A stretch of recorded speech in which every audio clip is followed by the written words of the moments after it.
Hoy, vaso. El vaso vamos a tratar de dividirlo en la parte dinámica. Lo más dinámico es la parte de los traumatismos. Y después vamos a terminar con aquellas enfermedades hematológicas que en algunos casos van a requerir una esplenectomía. Entonces, fíjate en esto. Diferentes lesiones del vaso. Vamos a ver desde una lesión pequeña, un hematoma, un pequeño desgarro, desgarros más profundos, con mucha mayor profundidad que compromete el hilio esplénico. Y aquí en esta parte vemos cómo se hace una esplenectomía parcial. Entonces, vamos a comenzar. ¿Ya terminamos la clase? No, recién estamos comenzando, pero ya estamos dando los puntos ahí. Principalmente en los traumatismos de vaso vamos a encontrar algunas de estas lesiones. Por supuesto que en las enfermedades hematológicas que vamos a tratar, todos esos van a requerir esplenectomía, los que requieran esplenectomía total. Entonces, diferentes técnicas quirúrgicas para extirpar el vaso. La esplenectomía convencional todavía se utiliza. La esplenectomía laparoscópica, mucho mejor, menos dolor, el paciente se recupera mucho más rápido, pero tiene una curva de aprendizaje muy diferente que la esplenectomía convencional. Y dentro de los cirujanos laparoscopistas, la esplenectomía laparoscópica no es para todos. Después tenemos esplenectomías por esplenomegalia masiva, tratamiento de traumatismos esplénicos con esflenorrafia, tratamiento de traumatismos esplénicos con resección esplénica parcial, como estamos viendo en la imagen que les mostré, y el tratamiento de traumatismo esplénico con esflenorrafia con mayo. Estas son todas las cirugías de esplenectomía que hace el cirujano con respecto a los. No hay más.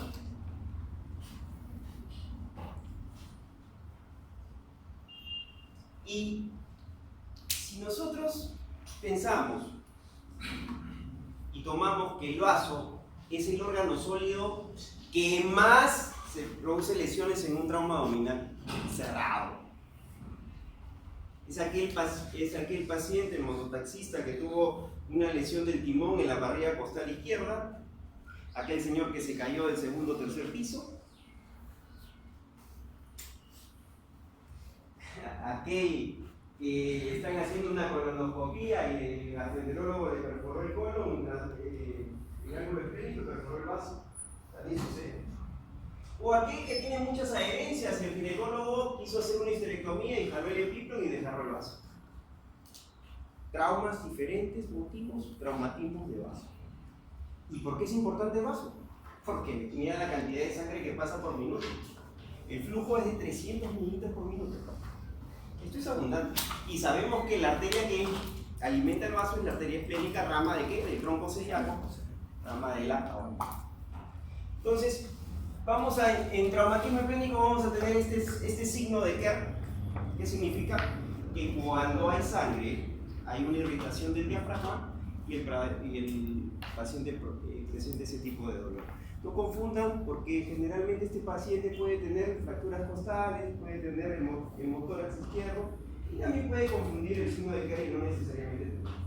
Pero ahí está. ¿Qué es lo más importante cuando te llega el mototaxista? El pobre ha tenido un accidente de tránsito, o aquel que aprobó un examen y se fue el fin de semana y por ahí tuvo algo, agarró el carro. Y bueno, hay que descartar si este paciente llega estable o inestable. Es lo principal. Entonces, ¿qué significa eso? Vamos a definirlo.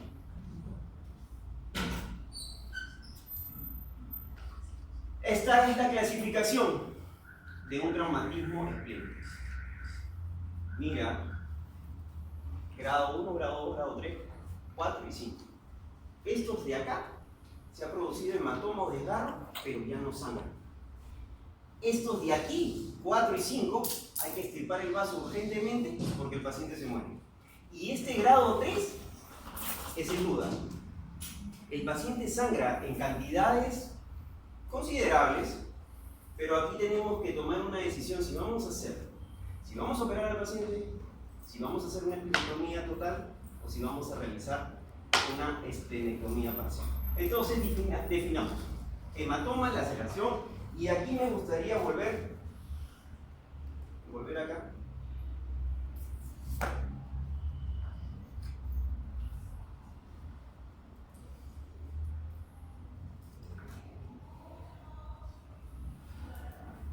Hematoma,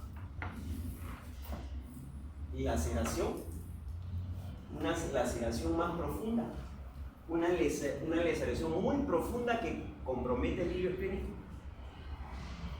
Y aquí vamos a volver. Y a veces si no lo vemos de esta manera, a veces se nos olvida. Entonces, grado 1, ¿vieron los dibujos? Hematoma subcapsular no expande menos del 10% de la superficie del área del vaso. Si hay laceración, por supuesto, pequeña lesión vascular de la cápsula, un pequeño desgarro, no sangrado y la profundidad menos de 1 centímetro. Muy pequeña. Asocienlo con la imagen que vieron. Grado 2, hematoma. Subcapsular tampoco no expande, pero aquí la superficie del área que ya abarcó entre el 10 y el 50%. Hay hematoma intraparenquimal, pero la profundidad es menos de 5 centímetros. También puede haber laceración. Hay lesión en la cápsula, sangrado activo, pero generalmente estos paran solos. Hay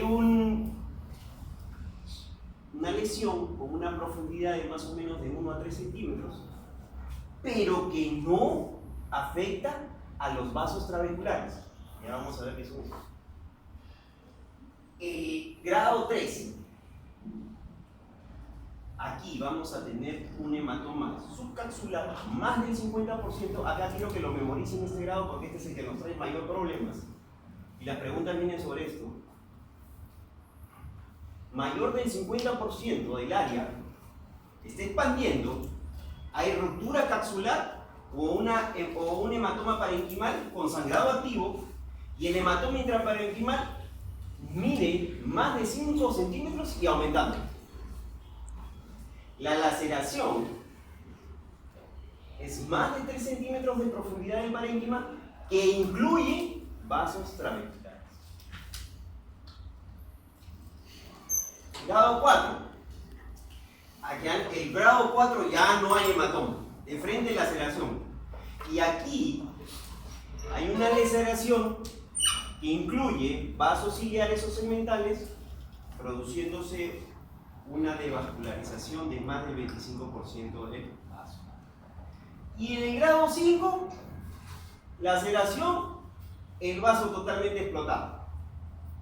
O una lesión que abarca el desgarro hasta el hilio esplénico.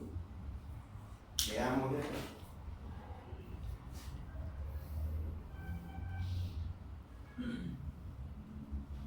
Asocienlo con el que les dije, con quizás un grado 1, quizás un grado 2, quizás un grado 3.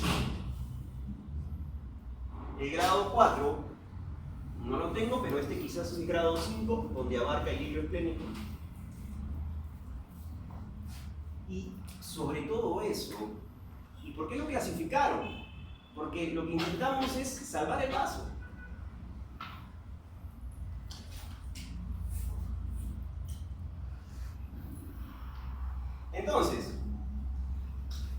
Entonces, aquel señor que estaba pintando su casa el día domingo y se cayó, y cayó encima de la baranda, barriga costal rota, hemotórax izquierdo, sangrado,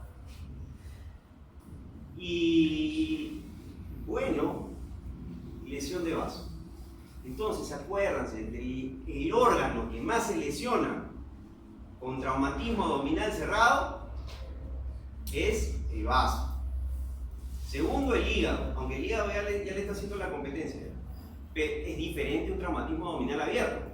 Alguien recibe un balazo y definitivamente el vaso no va a ser el primero que se lesione. Probablemente sean los intestinos por la cantidad que son, ¿no?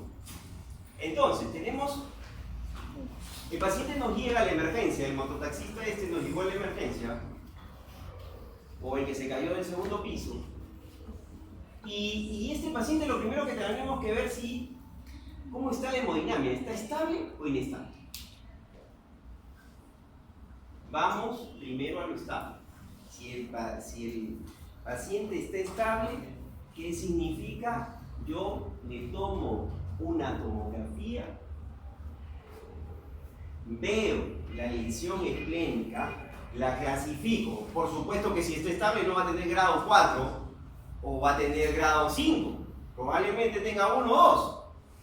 Y aquí viene, o quizás el 3. Si tengo una lesión esplénica, entonces ¿qué voy a hacer? Como este paciente le toma una tomografía con contraste, ¿qué significa flush? Es la extravasación del contraste. Si hay extravasación del contraste, si el paciente sigue estable, si no hay extravasación, lo observo. Si hay extravasación de contraste, le hago una angiografía y con eso quizás pueda hacer una embolización y se acabó el problema y el paciente paró el sangrado. Si el paciente tiene una lesión y en plena tomografía se me inestabiliza, cambia todo mi procedimiento. Si el paciente, aparte de la lesión esplénica, tiene otras lesiones, lesión hepática, no sé, lesión, fractura de pelvis y otras cosas, cambia todo mi tratamiento. Si mi angiografía falla, cambia mi forma de enfocar el tratamiento y ya no lo voy a considerar un paciente estable, sino lo voy a considerar un paciente inestable. Entonces, llegamos aquí y vamos a continuar con un paciente inestable. ¿Qué hace cuando un paciente me llega con más de 130 de taquicardia, la presión sistólica está a menos de 90, corriendo, todo el mundo desesperado en trauma shock? Entonces lo primero que tú tienes que hacer es una ecofase. ¿Qué significa eso? Una ecografía en lo cual lo que te va a importar es saber si hay líquido libre en cadena. Si el paciente se estabiliza, el ecofase le tomo y en el fluido que le pongo se estabiliza, cambio todo mi proceder a paciente estable. Si la ecofase me sale positiva y con un inestable, sala de operaciones. Ecofase positiva, sala de operaciones. Ecofase negativa y en paciente inestable, entonces aquí le abro el ombligo y le hago un lavado peritoneal o una aspiración peritoneal. No, doctor, no hay líquido libre, déjalo al paciente ahí. Oh, no hagan eso. No, yo le he tomado la ecografía. ¿Y tú eres ecografista, acaso? Entonces, si yo hago una ecofase y me sale negativa, desconfío. Y le hago un aspirado o un lavado peritoneal.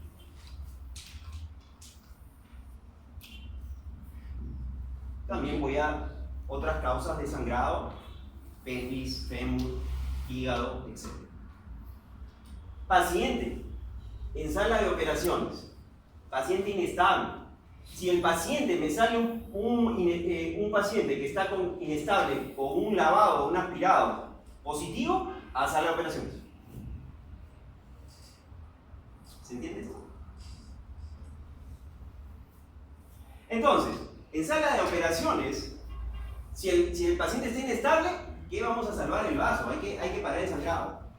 Que clampaje a la arteria esplénica y que el paciente tiene que comenzar a recuperar presión y a recuperar todos los signos vitales. Si el paciente está estable, entonces quizás en sala de operaciones el anestesiólogo no puede estabilizar y me da tiempo y no he encontrado tanto sangrado, quizás yo pueda hacer una esplenectomía parcial o alguna rafia para poder salvar el vaso. ¿Ok? Pero con paciente inestable, esplenectomía. Esto es uno de los algoritmos que vamos a ver aquí. Sí. ¿Qué consecuencias me puede traer la paciente si te sirve el vaso? Vamos a tocar eso. ¿Para qué sirve el vaso? Función inmunológica. Cuando tú no tienes vaso, entonces acuérdate que por ahí va a pasar todos los elementos formes de la sangre. Es un filtro. Es un filtro donde van a bacterias, virus, cuerpos extraños, destrucción de todo. Sin vaso no vas a tener eso. Entonces, eres libre de obtener algunas enfermedades que te la voy a decir dentro de un ratito. ¿Alguna otra pregunta más? Doctor. Sí. ¿Y si el lavado peritoneal saliese negativo? Lavado peritoneal negativo. O sea, después del ECOFAS salió negativo y te confías en el lavado peritoneal y pasa a lo mismo. Otras cosas. A ver. No hay. ECOFAS negativo. Tú le has hecho una ECOFAS negativa, un lavado peritoneal negativo o aspirado peritoneal. Es diferente. Una es metes una sonda, aspiras, hay sangre, corriendo sale. La otra es a veces aspiras, no hay sangre, echas un poco de cloruro y aspiras. Eso a veces es muy mandatorio y es un procedimiento que demora 30 segundos en trauma shock.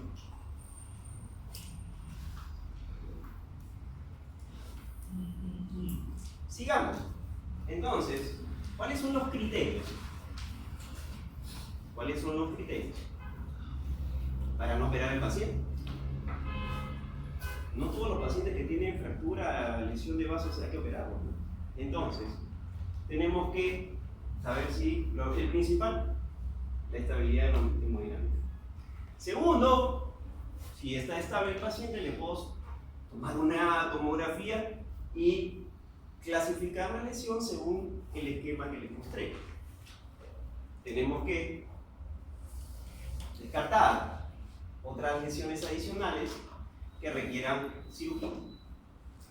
Y también tenemos que ver, y esto es bastante importante, si el paciente puede, con 2 unidades de sangre, se estabiliza, o a pesar de la transfusión de dos unidades, requiere más sangre.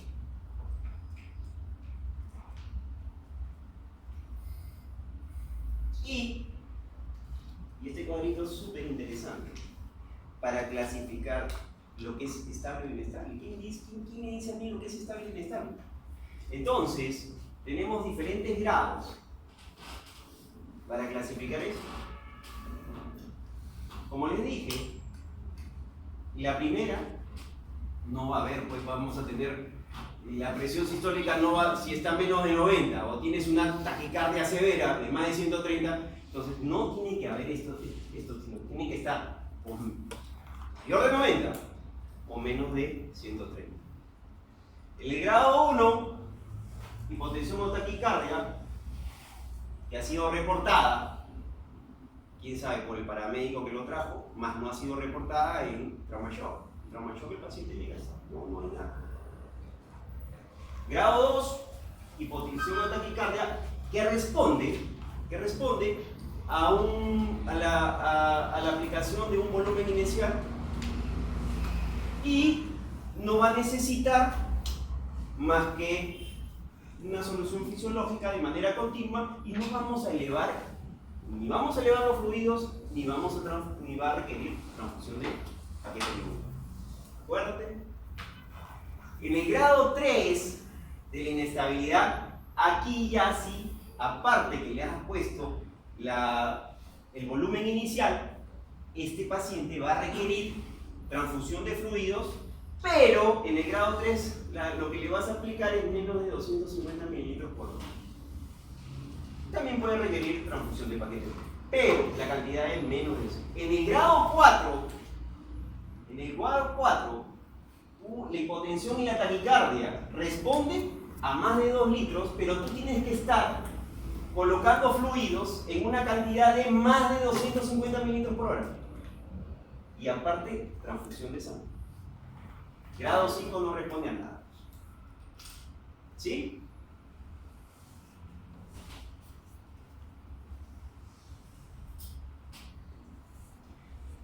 Este es el paciente que lo pateó el caballo y le produjo un trauma esplénico. Lo mismo. Trauma abdominal, paciente hemodinámicamente estable o inestable. Aquí de frente, inestabilidad, sala de operaciones. Pero yo ya les dije, ECOFAS, lavado peritoneal. Si el paciente está hemodinámicamente estable, me da tiempo para llevarlo al tomógrafo. Si yo encuentro una lesión de bajo grado esplénica, lo observo. 24 a 48 horas. Si el paciente hay extravasación de contraste, hemoperitoneo moderado, la lesión es más de 3 o 3 y hay un sangrado activo, entonces se puede considerar que, como en el otro cuadro, la angiografía. Si eso falla, sala de operación. Si es satisfactoria la angiografía, observación 24 a 48 horas. Si durante la observación de 24 a 48 horas el paciente sigue estable, lo continúo observando. Ahí sentadito en su cama, lo tengo hasta 10 días.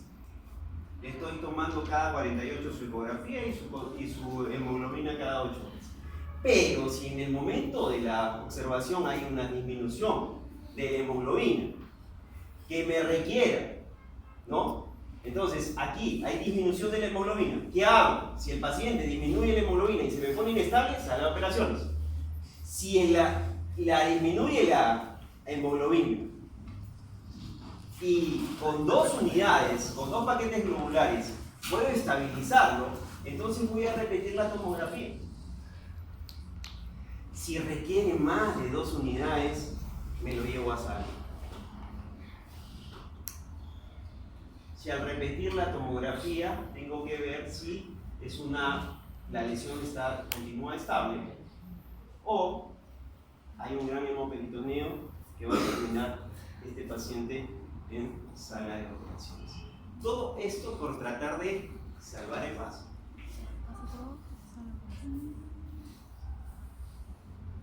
Nuevo algoritmo. Lo voy a cansar con el algoritmo de vaso. Entonces, paciente, evaluación inicial, estable o inestable. Regla, hemorragia intraperitoneal, ecografía FAS y lavado. No hemorragia, resucitación y buscar otras lesiones. Hemorragia intraperitoneal, seguir el algoritmo que les mostré. Si el paciente está hemodinámicamente estable, tomografía y seguimos el algoritmo que les mostré anteriormente.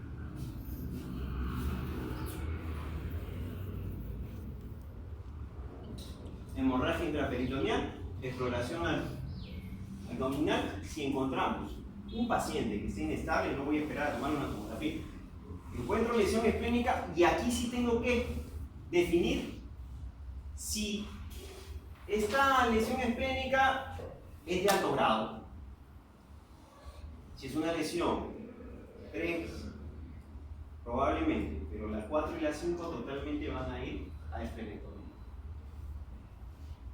Si la lesión es grado 2 o 3, que puedo tratarla, porque un grado 1 jamás se va a operar. Esplenectomía o esplenectomía.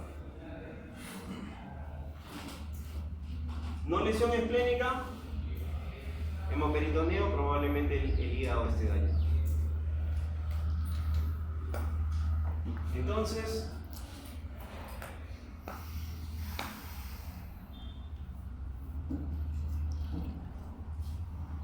y si no lograban con esto, ya no sé.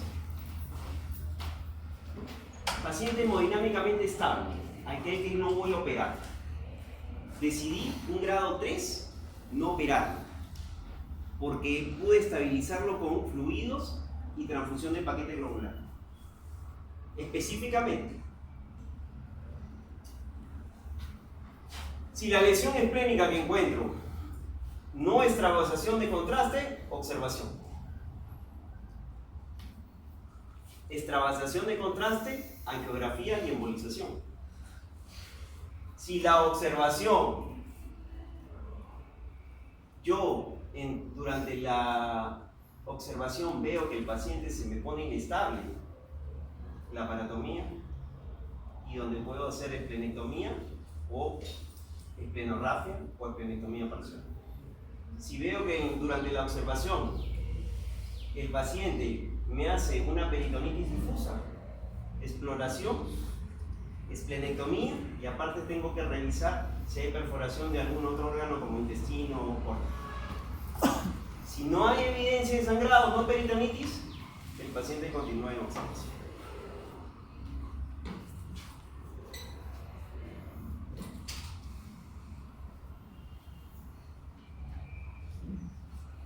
Al hospital llegó hace un mes un paciente, cobrador de 19 años, donde ingresa por un accidente de tránsito y tiene un hemoneumotórax izquierdo. Hemoneumotórax izquierdo, y llega a trauma shock y le hacen una ecofaz. La ecofaz fue negativa. Como fue negativa, el cirujano puso no quirúrgico. Llamaron al cirujano de tórax que le puso su tubo de drenaje y con un drenaje drenaron el hemitórax izquierdo y el paciente, entre comillas, mejoró. El paciente siguió manejado por trauma shock junto con cirugía de tórax. Al tercer día, el paciente se descompensa y hacen una nueva ecofaz, líquido libre en cavidad. La hemoglobina se fue a 5. Después de 3 días. El paciente entró a sala y hubo, según lo que reporta el cirujano, 2,5 litros de sangre. Hacen la esplenectomía, el paciente sobrevive, pero con una hipoxia severa y ahora está en estado vegetal. Lo tenemos ahí, en la unidad de cuidados intermedios en el pabellón de cirugía. ¿Qué faltó?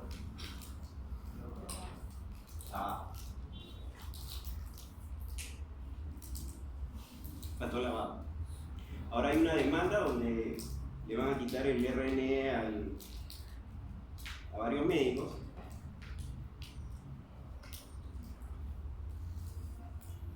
No sé por cuánto. Porque alguien se tiene que encargar de este muchacho. Está con traqueostomía, no se moviliza, está con sonda para comer. ¿Y cómo explica que estando en un hospital después de más de 48 horas?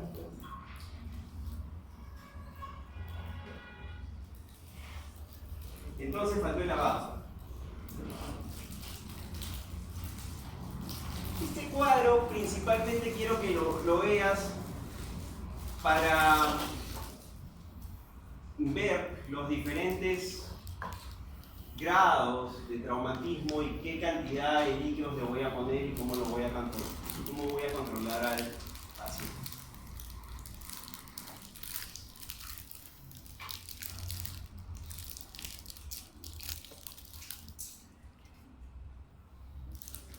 Entonces, el vaso. Vamos a comenzar recién la clase.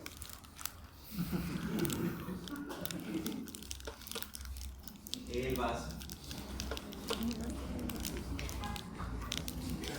¿Qué hace? Fagocitosis, inmunidad humoral, celular, diferenciación de plaquetas, reticulocitos, monocitos, depósito de granulocitos, eritrocitos, eliminación de células rojas envejecidas y deformadas.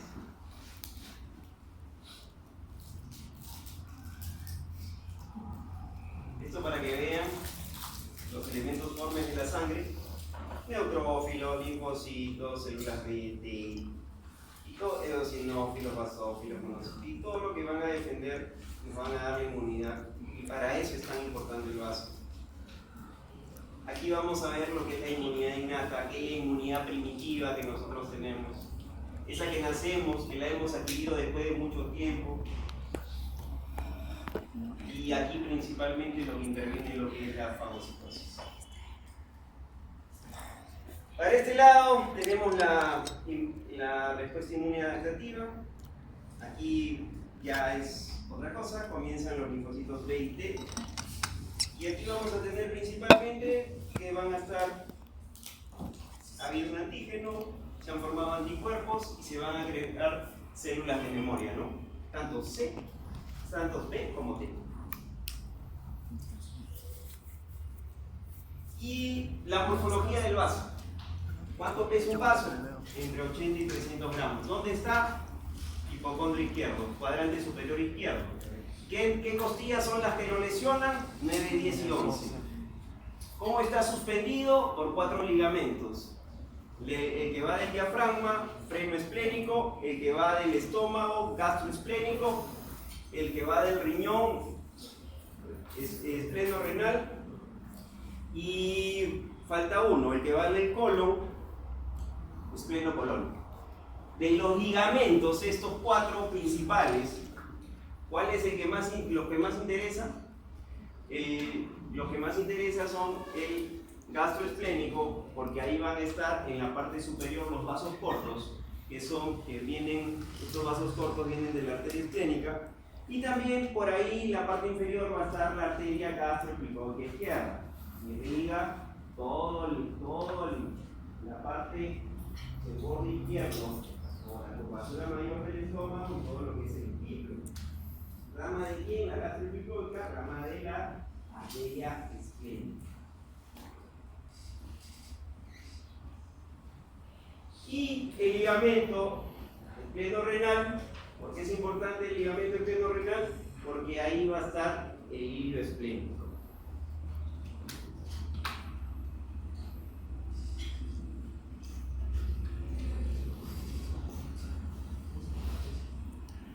Entonces aquí tenemos el vaso y aquí vamos a tener la arteria esplénica, y generalmente hay dos variantes, una variante donde da ramas muy cerca al vaso, que está el 30%, y la otra variante donde las ramas salen muy lejos del hilo esplénico, y esto trae confusión en las esplenectomías, ¿no?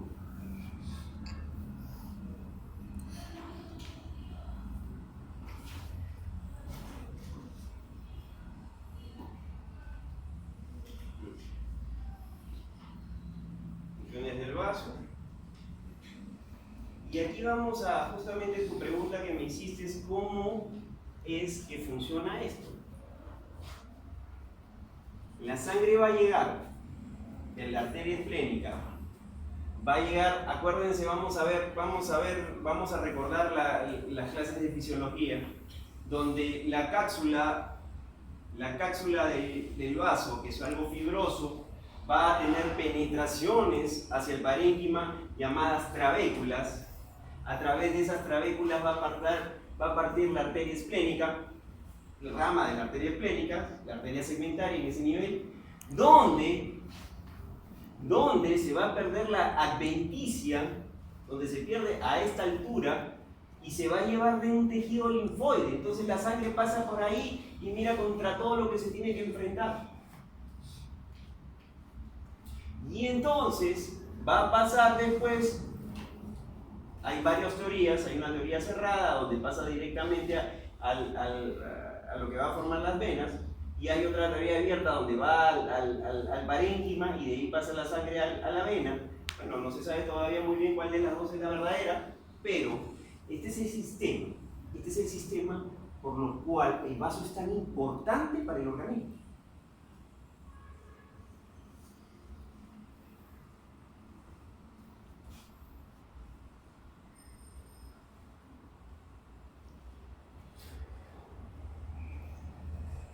Lo mismo, un poco de histología.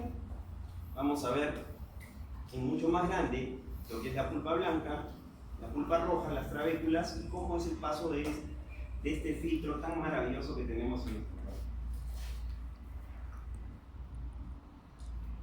Entonces, en una persona sana, todo esto va a eliminar el vaso.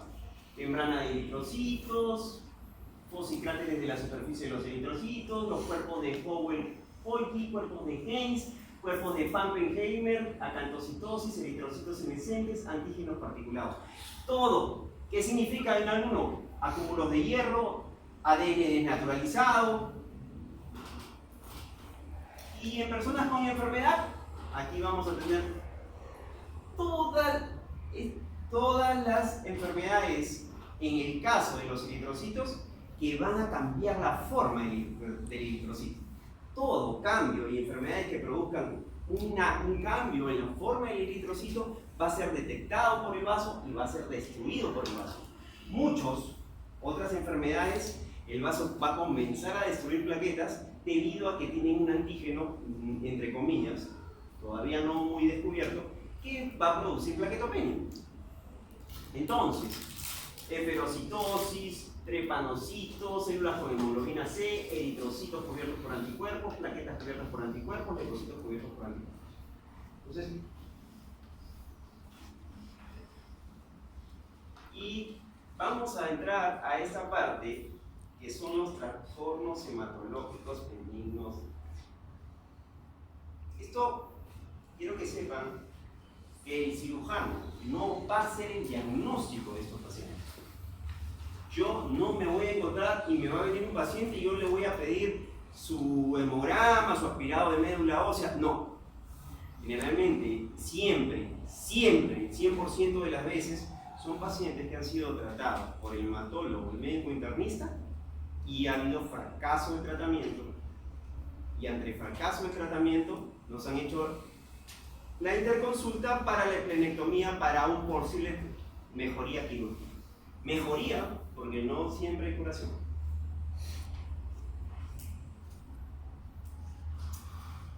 Y comenzaremos con la primera, la púrpura trombocitopénica idiopática. Vamos a recordar un poco que aquí va a haber una fagocitosis de plaquetas por autoanticuerpos.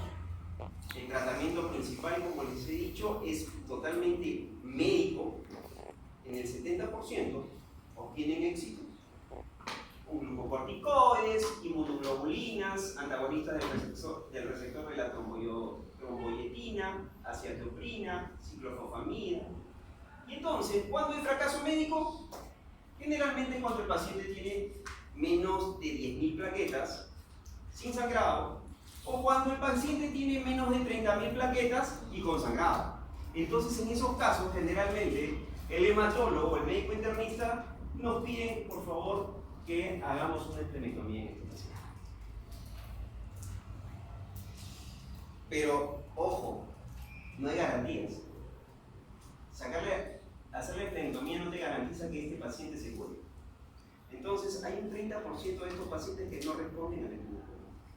¿Cómo saberlo? Solamente haciendo la esplenectomía.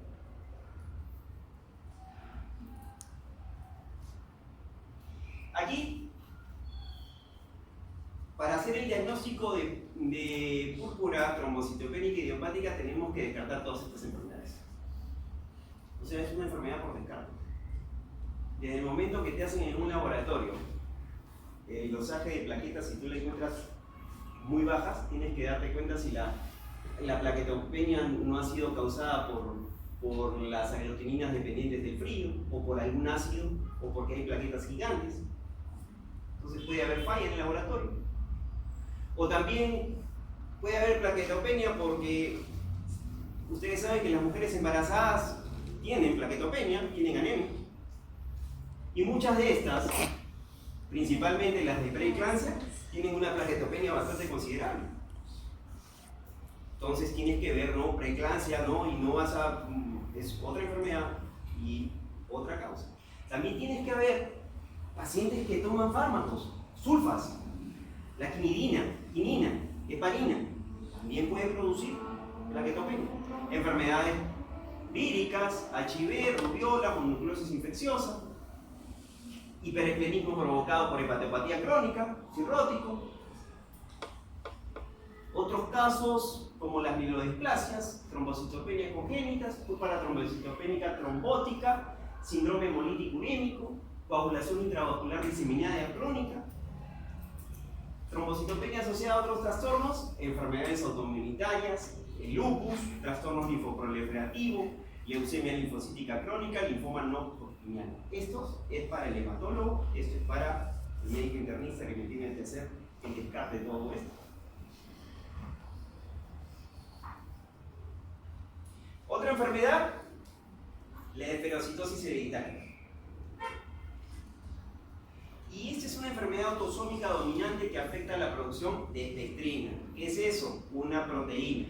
Proteína que está en la membrana de los glóbulos rojos, que cambia. Entonces, ¿qué sucede? El diagnóstico se hace mediante la exploración de un proteína de sangre periférico, el aumento del número de reticulocitos, el aumento de la fragilidad osmótica y una prueba de Pus negativa. Otras enfermedades, como la eritrocitosis hereditaria, las muy raras piropilocitosis hereditaria, la serocitosis hereditaria y la hidrocitosis hereditaria, también pueden producir anemia secundaria, anomalías de las membranas eritrocíticas. Entonces, ¿en qué momento hacemos la esplenectomía? En una anemia moderada a severa que no ha mejorado con el tratamiento. Otra enfermedad, la anemia hemolítica provocada por una deficiencia de enzima de los eritrocitos, como la deficiencia de la piruvato-quinasa. Acuérdate, es una enfermedad autosómica recesiva que disminuye la deformabilidad de los eritrocitos y da lugar a la formación de equinocitos, un tipo de eritrocito especulado, como si tuviera pelos. Hemoglobinopatías, la drepanocitosis. Y en esto es el resultado de la sustitución aislada de los aminoácidos ácido glutámico por valina en la sexta posición de la cadena beta de la hemoglobina A. Lo que origina, ¿qué cosa? Cadenas de hemoglobina en condiciones de escasez de oxígeno se hacen muy rígidas, son incapaces de deformarse, son detectadas por el vaso y son destruidas. ¿Qué tipo de forma adoptan esta rigidez de drepanocito o media luna alargada? Otra enfermedad son las talasemias. Estas se heredan con rasgos autosómicos dominantes y son el resultado de un defecto de la síntesis de hemoglobina que provoca distintos grados de anemia hemolítica.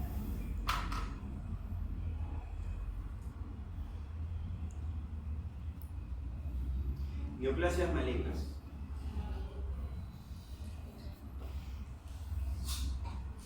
El linfoma de Hodgkin principalmente afecta a adultos jóvenes de entre 20 y 30 años. Tienes que tener presente que tienes que buscar una adenopatía generalmente cervical, generalmente asintomática. El linfoma de Hodgkin se clasifica según Ann Arbor. Los métodos de estratificación han evolucionado hasta incluir técnicas de diagnóstico por imagen, tomografía computarizada, tomografía por emisión de positrones, etc. El estadio temprano de este tipo de enfermedad suele curarse con radioterapia. Otra enfermedad, otra neoplasia es la linfoma no Hodgkin. Es la neoplasia esplénica principal más frecuente.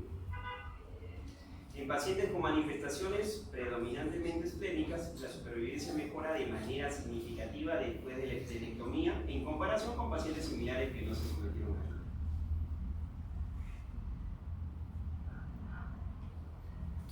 Otra enfermedad es la tricoleucemia. Esta enfermedad con nombre tan raro se caracteriza por esplenomegalia, pancitopenia y células mononucleares neoplásicas en la sangre periférica y de la médula ósea. Linfocitos B que tienen una membrana celular fruncida. Este fruncido da a las células de aspecto de tener proyecciones citoplasmáticas. La esplenomegalia o los síntomas del hiperesplenismo, la anemia sintomática, las infecciones por neutropenia o la hemorragia por trombocitopenia pueden llevar a una esplenectomía. Otra enfermedad, la leucemia linfocítica crónica. Es un trastorno clínicamente heterogéneo de los linfocitos B, caracterizado por la acumulación progresiva de linfocitos relativamente maduros. La esplenectomía está indicada en los pacientes con esplenomegalia y pancitopenia resistentes, ya que mejora los hemogramas en el 60-70% de los pacientes. Aquí tenemos otra enfermedad, la leucemia mielogénica crónica. Se caracteriza por el reemplazo progresivo de elementos diploides normales de la médula ósea por células mielocíticas neoplásicas de apariencia madura. Acuérdate, un marcador cromosómico, el cromosoma Filadelfia, está muy asociado a esta enfermedad y surge por la fusión de fragmentos de los cromosomas 9 y 22. Esta función da lugar a la expresión del producto del gen BCR-ABL, que en pocas palabras es la producción de una tirosina quinasa. Entonces, la tirosina quinasa, todo el mundo sabe que comienza y acelera la división celular e inhibe la reparación del ADN. ¿En qué caso? Esplenomegalia sintomática y el esplenectomismo pueden tratarse de forma eficaz con la esplenectomía. Por lo tanto, la cirugía se reserva solamente a los pacientes con síntomas significativos. Y ahora, no solamente traumatismos, no solamente enfermedades benignas, principalmente hematológicas, sino también hay otros tumores no hematológicos del vaso. Y aquí vamos a ver, principalmente, quiero que entiendas que el vaso es propenso a tener metástasis, sí. ¿Y cuáles son las principales enfermedades que producen metástasis al vaso? El carcinoma de mama, el carcinoma de pulmón y el melanoma. ¿De acuerdo? Los tumores primarios son bastante raros, con frecuencia neoplasias vasculares e incluyen variantes benignas y malignas. Los hemangiomas son hallazgos frecuentes en los vasos extirpados por otras razones. Los angiosarcomas del vaso suelen ocurrir de forma espontánea, pero han estado ligados a exposiciones ambientales como el dióxido de torio y el cloruro de vinilo monomérico. Los pacientes con angiosarcomas pueden presentar esplenomegalia. Quistes. También hay quistes en el vaso. Masas quísticas primarias o verdaderos, parasitarios. Y aquí, el parásito, ¿cuál es el parásito más común que afecta al hígado y al pulmón? El equinococo granuloso. También se ve, es bastante frecuente. Y tenemos pseudoquistes, generalmente aquellos pacientes que han tenido traumatismos. Muchos de estos pacientes que han hecho hematomas, traumatismos esplénicos, pueden producir pseudoquistes que nos pueden llevar a un tratamiento de drenaje de esos pseudoquistes y muchas veces confundirlos con algún tipo de otro tumor. ¿También se puede formar abscesos en el vaso? Sí. Y como todo absceso, dolor arriba en la izquierda, en el cuadrante superior izquierdo, va a haber fiebre, dolor, leucocitosis. Lo más importante, generalmente puede ocurrir una trombocitosis idiopática en estos pacientes que tienen abscesos, y generalmente lo que hacemos es la aspiración con aguja fina, ¿no? Mediante una laparoscopía o a veces por tratamiento percutáneo, un drenaje, y generalmente encontramos las bacterias más comunes: Staphylococcus aureus, Streptococcus, Salmonella, E. coli y Anerolis. Entonces, muchas veces cuando son pequeños, con un drenaje es muy fácil. Si fueran muy grandes, pues nos tenemos que recurrir a la esplenectomía. ¿Por qué es importante en estos pacientes que vamos a ver la esplenectomía? Entonces, ¿cuál es la morbilidad tardía después de la esplenectomía? La trombocitosis post-esplenectomía aparece en pacientes con trastornos mieloproliferativos. Ejemplo, la leucemia mielocítica crónica, policytemia vera, trombocitosis esencial. Entonces, lo que puede dar lugar a trombosis de las venas mesentéricas, portales y renales. Y puede ser impotencia mortal porque puede dar lugar a una hemorragia y una tromboembolia. ¿Qué es el IAP? Es la infección abrumadora post-esplenectomía. Aquí viene la pregunta que me hizo. ¿Qué pasa con estos pacientes? Estos pacientes que no van a tener vaso, van a perder, va a haber una pérdida en su sistema inmunológico bastante importante. Y lo que se puede formar o se puede presentar en estos pacientes es la infección abrumadora post-esplenectomía. ¿Cuál es el germen que más ataca? El estreptococo neumonal, que se calcula que es el responsable del 50 al 90% de los casos. Otros, el influenza, el meningitis, el estreptococos y especie de salmonela. Pero no te olvides, el que más ataca es ese. Otros microorganismos, neumocócicos, etc. ¿Qué hacer con un paciente que aquí nos ponemos en los dos contextos? El paciente que viene con traumatismo y le voy a hacer una esplenectomía, y aquí el paciente que lo tengo que preparar para una esplenectomía programada por un problema o un trastorno hematológico. Entonces, si es programada, al menos 2 semanas antes de la operación, su vacuna neumocócica. Para hemófilos y para meningococo. Esas 3 son principales. Si el problema ha sido por un trauma, entonces ni bien le hice la esplenectomía, al día siguiente a las 48 horas le pongo la vacuna neumocócica al paciente. Y las otras 2, para hemófilos y para el meningococo, puedo esperar hasta 2 semanas para ponerlas.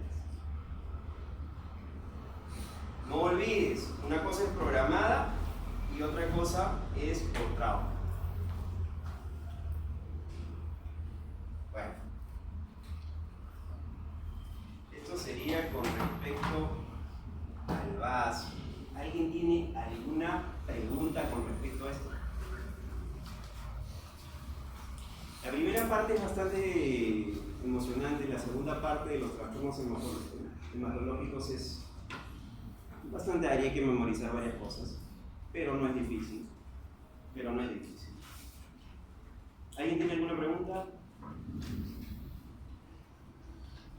¿Nada? Ok. Entonces,